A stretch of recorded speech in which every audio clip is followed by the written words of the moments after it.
Este programa tem apoio cultural da CNM, Confederação Nacional dos Metalúrgicos.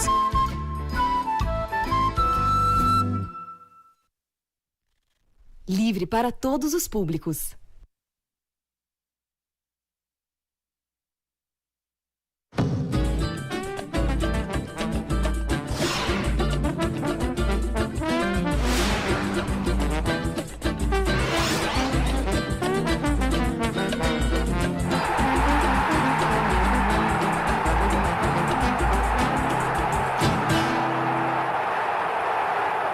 Mais um golpe certo. E aí no final o Diogo consegue empatar o combate. A Confederação Brasileira de Taekwondo ameaçou punir com suspensão o ídolo Diogo Silva. Pois ele volta com a luva. Foi um sinal de protesto. Falou pro mundo todo como que eram as coisas aqui no Brasil. Foi um soco no estômago, toda a equipe, alguns atletas choraram, outros apoiaram o Diogo. Eu não vejo o Diogo como uma pessoa humilde, ele não tem humildade. É um dos fatores que me fez largar essa vidona da rua e vir pro esporte. Eu sou mais um vencedor. A gente não sabia onde aquilo ia terminar. Ele vive com aquela medalha até hoje. O Diogo criou inimigos poderosos. Tudo que eu queria, tudo que eu sonhava, eu tinha conquistado. Eu só queria uma medalha olímpica.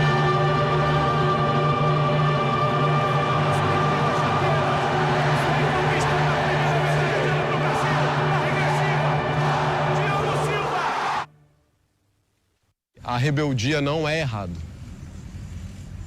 A rebeldia não é errado. Errado é ser passivo. Errado é você ver as pessoas destruindo as coisas e você ficar em silêncio. O ato de rebeldia não é quebrar coisas, é construir coisas. O rebelde, ele constrói, ele não destrói. Ele constrói princípios, ele constrói ética, ele constrói uma nova forma de se falar e de se ver as coisas. Então, esse é o meu legado. Construa uma nova forma de falar e de ver as coisas. Não continue cultivando o que está errado. Olá, amigos da TVT, da Rádio Brasil Atual. Hoje o convidado é Diogo Silva. Vocês conhecem o Diogo Silva, está aqui. Mas vocês não conhecem talvez um outro lado do Diogo Silva, porque agora ele não é apenas mente, como diria outro, um lutador premiado, um medalhista de taekwondo, mas um homem do rap, né? Homem do rap. E eu já ouvi, é muito bom o grupo Senzala, né? Senzala High-Tech. E é muito legal. Então a gente vai falar de esporte, que acabou o Pan-Americano há pouco tempo. Você comentou, inclusive, na Sport TV. O seu esporte teve um desempenho até incrível, que não se esperava tantas medalhas, tanta coisa. Uma grande surpresa. Vamos começar pela música ou pelo esporte? Vamos começar pelo esporte, a gente pula na música. Tá bom, vamos começar pelo esporte. Você comentou a presença do Brasil no PAN. Foi uma surpresa até para quem é do meio, essa quantidade, esse sucesso, vamos dizer assim, dos atletas brasileiros lá? Foi. A gente esperava um bom desempenho, mas o desempenho dessa excelência realmente pegou todo mundo de calça curta. Primeiro porque é um grupo muito jovem, a média de idade é 22 anos. A gente tem dois atletas, que é o Maicão, que foi bronze nos Jogos Olímpicos de 2016 no Brasil, que tem 26, e a Talisca, que tem 30. O restante do grupo tem 22 anos. E por que esse sucesso, você acha? De repente, assim? Eu acho que eles estão surfando na cauda do cometa. Tá. Né? A minha geração foi esse cometa que veio, abriu as portas, embalou todo mundo, inflou o sonho dentro. Porque nenhum atleta tinha ido para os Jogos Olímpicos. Nós chegamos lá. Isso acho que foi a partir do Pan-Americano no Brasil, né? De 2007 assim, foi o destaque nacional. Foi o ponto inicial. Porque até aquele momento as pessoas achavam que a gente nem conseguiria ganhar um PAN, um campeonato mundial, ir para uns Jogos Olímpicos. Então eles viram, né? Eram eles que estavam assistindo na televisão quando nós fomos para os Jogos Olímpicos. Essa molecada. Tá. Então eles já entraram sem esse tabu. Falou, não, já teve brasileiro que já foi. Estimulado pela presença de vocês. Os caras conseguiram. Exatamente. Então, em maio de 2019, eles foram para o Campeonato Mundial em Manchester e voltaram com 5 medalhas. Tá. Aí todo mundo falou, opa, agora vai. Esse grupo é bom, hein? Tá. E aí, poucos meses depois, veio o PAN. 2 medalhas de ouro, 2 de prata, 3 de bronze. É claro que o PAN, a gente tem que considerar o PAN, a gente sabe o tamanho do PAN, porque não compete com asiáticos, com europeus, mas de qualquer forma, a gente tem que estimular para essas conquistas, porque serve de... todo mundo fica entusiasmado, quer dizer, acredita no trabalho, é um pontapé inicial, vamos dizer assim, para um trabalho maior, não é? Sim, eu acho que os Jogos Pan-Americanos, para algumas modalidades, ele já é os Jogos Olímpicos. Tá. Para muitas modalidades. No caso do Brasil, né? No caso do Brasil, muitas modalidades, a gente pegou o badminton, o Igor Coelho, foi campeão, claro. É o primeiro atleta do badminton a ganhar. Uhum. Agora, ele nos Jogos Olímpicos, competindo com os asiáticos, talvez ele esteja ainda muito distante. Então, o PAN já é incrível. No taekwondo, o taekwondo manda a sua elite, a região pan-americana. Só que daí, para competir com os asiáticos nos Jogos Olímpicos, é uma outra conversa. Então, para muitos atletas, eles vão experimentar essa sensação de ser um grande campeão, a sua competição televisionada, que muitos nunca tiveram suas competições televisionadas. E como é que é a classificação para a Olimpíada? Você fez um belo PAN, você ganhou ouro e tal, mas não está classificado para a Olimpíada ainda. Não, no taekwondo é via ranking. Então, é somatórias de pontos. Judô também é assim agora. Judô também é. Muitos esportes são assim. Tá. Então, os atletas agora, eles estão numa corrida para entrar entre os 5 melhores do ranking olímpico. E como é que ele consegue essa corrida? Ele disputa mundiais, tem torneios espalhados pelo mundo? Tem. Todo mês tem um torneio internacional que vale pontuações. Tá. Torneios que valem mais, torneios que valem menos. Quem soma mais pontos, entra pelo ranking olímpico. Tá. Essa é a corrida dos brasileiros. Se ele não consegue... E o PAN soma pontos também? O PAN soma pontos, o campeão teve 40 pontos. Tá. Então, por exemplo, o campeonato mundial foram 120 pontos. Tá. Então, se a gente for pegar o Ícaro, que é um menino que enxerga somente 10% de um olho... Eu li uma matéria sobre isso. Que é uma história incrível, né? Que ele é de Betim, interior de Minas Gerais. Uhum. Então, ele chegou na final do campeonato mundial... conseguiu 80 pontos. Chegou na final dos Jogos Pan-Americanos, mais 30 pontos. Então, ele... com 110. Ele está ali. Ele está concorrendo para entrar nos Jogos Olímpicos. De quantos pontos, mais ou menos? Tem uma estimativa? O pessoal faz uma... É porque esse ano também teve os Jogos Asiáticos. Tá. Então, vai começar os Grand Prix. Você pode disputar os Jogos Asiáticos, você como brasileiro, só asiáticos? Só asiáticos, isso. Os Jogos continentais é só para o país erradicado. Mas assim, eu acho que o resultado do Brasil é incrível. O resultado do Brasil nos Jogos Pan-Americanos, ficando apenas atrás dos Estados Unidos, foi incrível. O PAN do Brasil, nós ficamos em terceiro, ficamos atrás do Canadá, que já era o melhor resultado. Uhum. Então, assim, eu acho que o esportes olímpicos realmente está de parabéns. Mas, de qualquer maneira, o seu esporte, o taekwondo sofreu primeiro um problema na confederação. Isso. Teve gente até presa, se não me engano. Exatamente. Né? Aí não se acreditava que a coisa fosse para frente, porque as verbas vão chegar, não vão chegar. De repente, a Falavinha começou a ser a coordenadora, Natália. Conta um pouco assim das internas, vamos dizer, da confederação e esse trabalho da própria Natália. Acabou os Jogos Olímpicos de 2016, a Polícia Federal teve uma ação nas confederações em geral, mas no taekwondo chamado contragolpe. Tá. E aí pegou o presidente Carlos Fernandes por má administração e uma série de funcionários fantasmas, né? Parecido com... Sei. O que tá por aí. O que tá por aí. Muito por aí. E aí ele foi condenado, já foi condenado na primeira instância, estamos aguardando a condenação dele da segunda instância. Ele foi durante muito tempo presidente da confederação? Ele ficou durante um ciclo e meio. Ele entrou ali em meados de 2010 para 2011 e saiu 2016 para 2017. E com essa entrada também pegou o Carlos Arthur Nussmann, que tinha reeleições infinitas, já estava... 20 e tantos anos. 20 e tantos anos. E aí pegou da natação, e foi pegando. E isso teve uma mobilização interna dentro dos esportes olímpicos, trocou a presidência do Comitê Olímpico,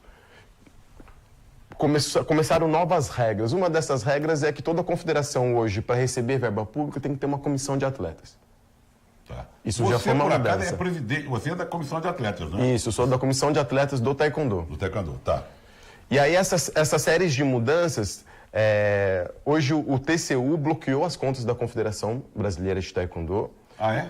Não pode captar recurso enquanto não provar da onde que tirou o outro. E o dinheiro vem direto do COB? Vem direto do COB. Hoje o COB é o que financia o taekwondo Então, quando o COB interviu no taekwondo, falou agora a gente que investe, a Natália entrou.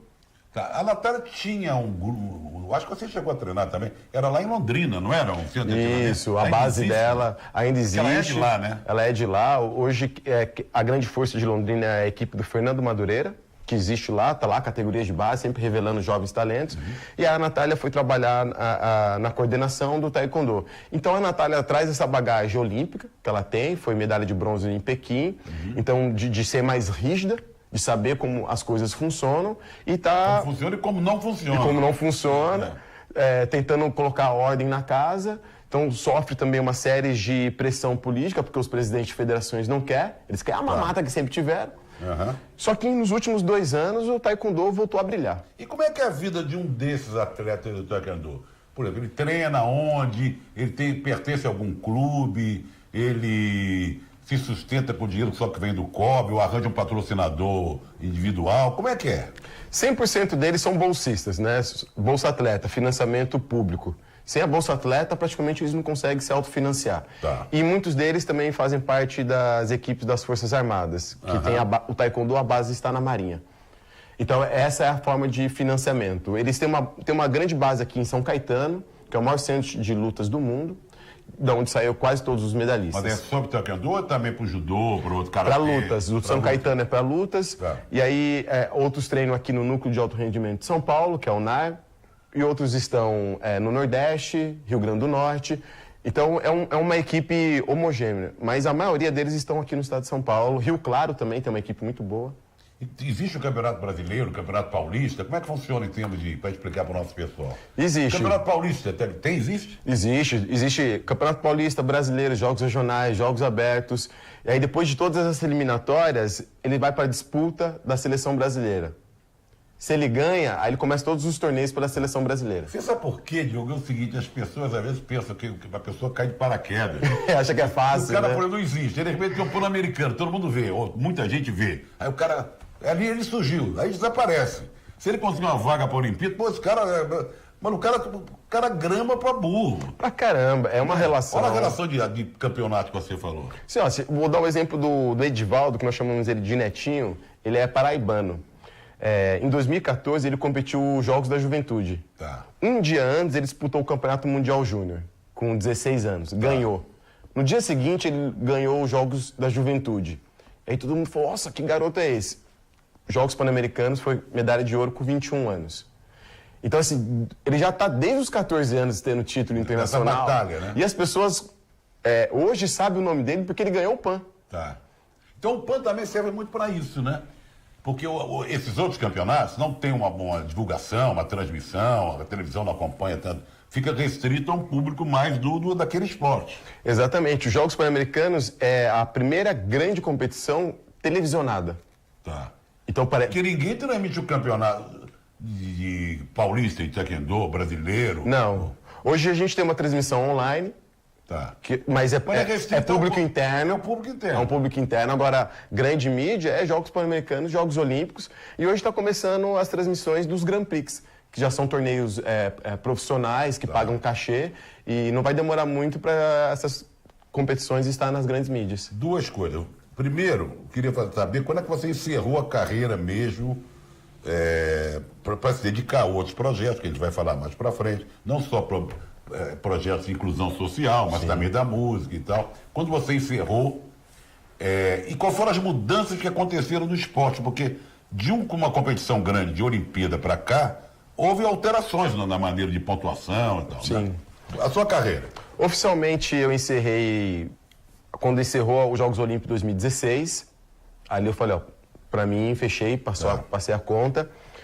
Só que em 2017 eu fui morar na África do Sul, fiquei 6 meses na África do Sul, retornei em 2018 e competi uns Jogos Regionais por São Sebastião. Que é a sua que é a minha cidade que eu nasci. Tá. Por que eu fiz esse retorno? Porque eu nunca tinha competido por São Sebastião. Eu saí de lá com 11 anos de idade. Você deu uma de Romário. Que foi pelo América. O Romário fez isso, jogou para meu time 30 minutos, 15 do segundo tempo, porque tinha prometido ao pai. Exatamente. Que era que um dia ele ia vestir a camisa do América. Vestiu. No dia como é que foi incluído campeão da Série B. Eu estava lá. Exatamente. Eu cumpriu a promessa. Exatamente. Você quis fazer isso por São Sebastião. Por São Sebastião, porque minha família toda está lá, meus avós, e muitos deles nunca puderam me ver competindo. Essa foi a última competição oficial. Essa foi a última competição oficial. Foi jogos regionais. Jogos regionais. Nem jogos abertos. Nem jogos abertos. Jogos regionais na cidade de São Sebastião. Ano de 2018. Mas eu lembro disso aí. Você teve uma festa, não teve assim, não teve uma parentada, amigos? Teve uma celebração. Teve uma celebração. Então, foi muito interessante. E você sente saudade do tatame, da luta, ou já está em outra? Não, agora eu já estou em outra, passou. Que é um momento muito difícil, a transição de carreira. Você quer voltar o tempo todo, né? Dá essa vontade de, acho que eu consigo, Quem sabe, né? Acho que quem sabe. Mas eu fiz um trabalho que chama Destreino. Tá, tem isso? Tem. O que é esse trabalho? Se você treina 6 horas por dia, você vai reduzindo gradualmente. Tá. Então eu fui fazendo isso num período de 4 anos. Para não parar de treinar, para se exercitar, aquela coisa, mas vai diminuindo. Vai diminuindo. É muito perigoso para um atleta que... acontece muito com os jogadores de futebol. Ele simplesmente para, não joga mais bola. Pô, você jogou bola 20 anos da sua vida. De um dia para o outro, você não pode fazer isso. E o seu coração? Como é que vai ser? Então, e aí o que acontece? Eles ficam muito ansiosos, caem no alcoolismo, engordam muito. Com depressão mesmo. Ficam com depressão, problemas psicológicos, problemas na família. Então, o destreino, ele serve para que isso não aconteça. Vai parando aos poucos, vai deixando que o seu corpo se acostume com isso. Então, você treinava 6 horas, passou a treinar 6. Você levou 4 horas, 4 anos disso. 4 anos. De 6 eu pulei para 4, de 4 para 2, de 2 períodos que eu treinava, aí depois um período, depois de um período apenas 1 hora, depois apenas 3 vezes por semana, 2 vezes. Pois é. Até a hora... Porque Mas quem que organiza isso? Isso é um psicólogo? Tem um... eu nunca tinha ouvido falar nisso. Não, eu estudei. Ou você mesmo que faz isso?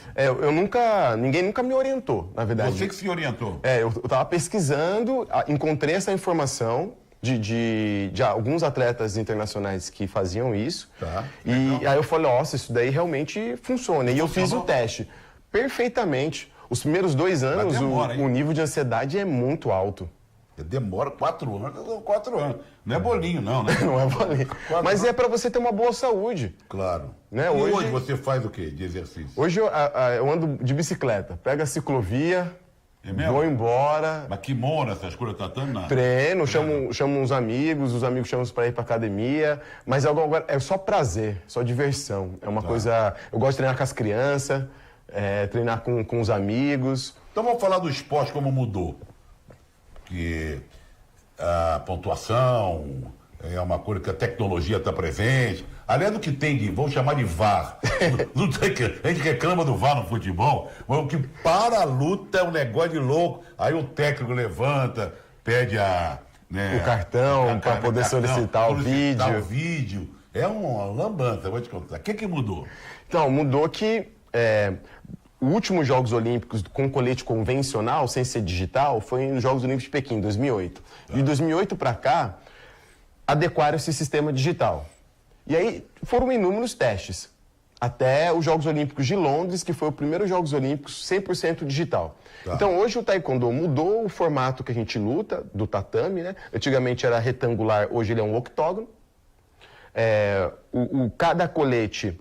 tem um sensor, que tem um sensor no pé e também no capacete. O toque do pé no colete e no capacete marca o ponto direto no computador. Hoje os árbitros têm menos interferência do árbitro e também erram menos. Tá. E aí ele tem um ponto aqui na orelha. É o VAR do Taekwondo. É o VAR do Taekwondo, mas pro Taekwondo foi muito positivo. Foi legal pro esporte? Foi. Caiu 80% as reclamações, as brigas, as confusões. Porque era muito subjetivo, né? Você acertou a cabeça, não acertou. É igual quando a gente vai assistir boxe. Subjetivo. Você sempre acha que alguém ganhou, mas não ganhou e você não sabe por quê. No Taekwondo isso acabou. O boxe tirou o capacete. Né? Sim. Se tinha capacete, não tem Manupan. Aparecia cada ponto, cada acerto aparecia na transmissão da televisão, não aparece mais. Exato. Então sofrendo algumas alterações aí. Você está dizendo que o pessoal do esporte gostou, menos injustiça, menos erros e tal. E para quem assiste ficou mais fácil. Tá. Pra gente que está comentando, é bem mais fácil explicar. Porque agora tem um vídeo replay, a pessoa falou, mas eu nem sei de onde saiu esse ponto, aí vai pro... É bem mais fácil. E quem é forte no Taekwondo no mundo? No mundo... Quais são os grandes adversários dos brasileiros que se classificarem para a Olimpíada em Tóquio? O taekwondo, eles são 8 categorias masculina, 8 categorias feminina oficial. Quando é Jogos Olímpicos, vira 4. 4 masculino, 4 feminino. As categorias mais pesadas no masculino, Europa e África. Tem um maior domínio de medalhas. Também, África, o peso pesado, por exemplo, o Maicão, que é o nosso medalha de bronze aqui no Brasil, perdeu para Níger. Tá. Então, assim, Nigéria, Gabão, Níger, foram os últimos medalhistas. No peso pesado. Sempre no peso pesado. Tá. Agora, o peso leve são os coreanos. Tá. Coreia, China, Irã, eles são os bichos. Tá. No feminino, já vem Espanha e França. Que coisa, hein? Então, a cada categoria muda o domínio. Tá. Quantos atletas disputam, são federados no Brasil, você tem ideia? Hoje nós temos aproximadamente 100 mil praticantes de taekwondo. No Brasil? No Brasil. 100 mil praticantes. E aí, atletas, nós temos uma média de 10 mil atletas, contando das categorias de base até as categorias adultas. Qual a idade você recomenda para um jovem começar a ir para uma academia, aprender as primeiras noções e tal? Tem idade limite, mínima, máxima, assim para ser? A melhor orientação são crianças entre 5 e 6 anos, que já estão aptas a estar na turminha dos pequenos, do taekwondo infantil. E a partir dos 5 anos até a terceira idade não tem limitação. O taekwondo, ele não é para quem quer competir, ele é para bem-estar, saúde e vida, ali para as pessoas estarem em um ambiente confortável, de companheirismo. E aí os que se destacam, existe o universo competitivo. Você tem um trabalho, agora vamos falar do trabalho social seu. Você, sim. Além dessa sua despedida, tinha a ver com o seu trabalho lá em São Sebastião, não? Exatamente. No ano de 2018 eu fundei o Instituto Maasai. E por que Maasai o nome, né? Porque os Maasai são os guerreiros e aí eles têm esse convívio com a fauna. Tá. São guerreiros. Então é esse estímulo para os jovens carentes de periferia, que eles são guerreiros, eles podem mudar a vida dele pelo esporte. O esporte é um processo de transformação social. O esporte dá oportunidade para que você tenha estímulo a estudar, para que você tenha estímulo de melhorar a sua concepção de vida, a política social no qual nós aplicamos, né? Estimular o processo educacional pela política social, para que ele seja um questionador, para que ele tenha um olhar mais amplo do Brasil. Aí você bolou o que exatamente? Fazia um trabalho com crianças lá em São Sebastião, não? Então, eu comecei na África do Sul.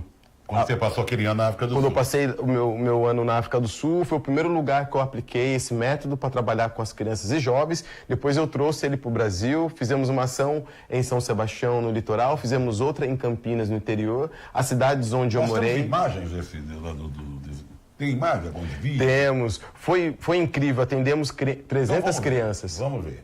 15 anos atrás, as mulheres não podiam praticar arte marcial. Os pais não deixavam, mas a minha persistência é o que fez eu conseguir fazer uma universidade.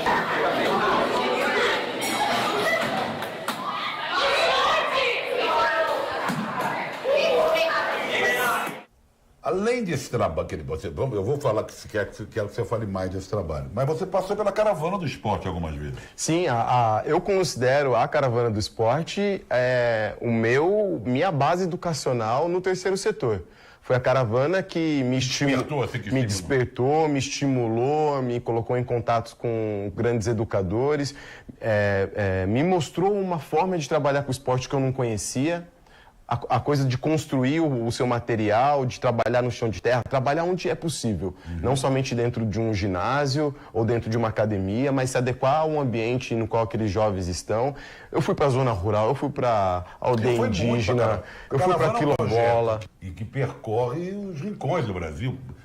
No início era muito mais só no semiárido, depois começou a se espalhar um pouco mais, andar para outras regiões. E ex-atletas, atletas vão junto com professores de educação física, tem uma metodologia própria, né, para conversar com os professores locais. Exatamente. Grupos de várias escolas, né, às vezes não é só daquela cidade, né? Cidades periféricas aquela, também mandam crianças para lá, e vocês ficam o quê? 3, 4 dias com esse tipo de trabalho? Exato. A Caravana é um projeto lindíssimo. Acho que eu tenho uma imagem na memória que eu mais me emocionei, foi quando eu fiz os Jogos Indígenas. em Tocantins. Foi uma emoção, assim, eu fiquei realmente entregue de poder estar com vários indígenas de vários locais do mundo, não era só do Brasil, era do mundo, e ver a prática esportiva que eles têm e que a sociedade ignora. Né? Você mesmo também não sabia como é que era dele. Não, acho que o que é o legal da caravana é aprender sempre. Não é você se ensinar o tempo inteiro. É você aprender sempre. Essa troca eu acho que é fantástica na caravana. Olha, mas então vamos voltar rapidinho só ao projeto. Continua o projeto lá em São Sebastião? Isso, o Instituto Massai, ele está em São Sebastião, em Campinas, mas ainda não de uma forma fixa, somente com atuações pontuais. De a cada 3 meses, 6 meses, nós vamos para a cidade e fazemos uma ação. Você também morou em Campinas, né? Morei, eu saí de São Sebastião, morei em Campinas, são as minhas 2 bases familiares. Por isso que eu quis levar o projeto para esses lugares. Mas o meu plano, a partir do próximo ano, 2020, é estar aqui, no estado de São Paulo, já fixo, tendo aulas toda semana. Com espaço físico? Com espaço físico, para poder captar recursos, para poder fazer a mesma coisa em São Sebastião e Campinas. Esse é o meu sonho, esse é o meu plano futuro. 2020. Já de 2020 para 2021, que a gente consiga realizar isso. Bom, a gente falou muito de esporte no programa de hoje. Você vê, tem muito pra gente conversar. O que a gente vai fazer com o Diogo Silva? 2 programas. Esse aqui foi um programa mais esportivo. Amanhã a gente vai voltar falando de música, de rap, falando do Senzala Hightech. Coisa linda. Não é isso? Legal. Um abraço. Até amanhã.